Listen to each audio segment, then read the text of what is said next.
అధికంగా దుర్మార్గ పనులు చేయకము, బుద్ధిహీనంగా తిరగవద్దు, నీ కాలానికి ముందుగా నీ వేళ చనిపోదువు.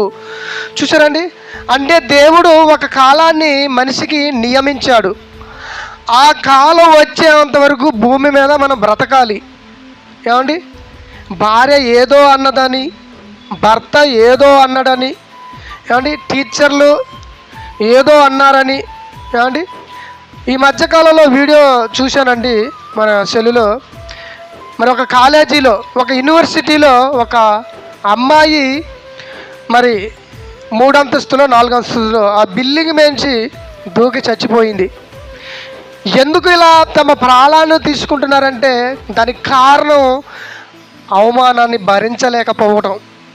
ప్రియమైన దేవుని వల్లరా, ఈ అవమానాన్ని మనుషులు భరించలేరు, కానీ దేవుడు మాత్రం ఎలా భరించాడో ఒకసారి బైబిల్ గ్రంథం నుంచి ఒక్కొక్కటి చూస్తే మనకు ఆశ్చర్యం కలిగిద్ది. చూడండి ఒకసారి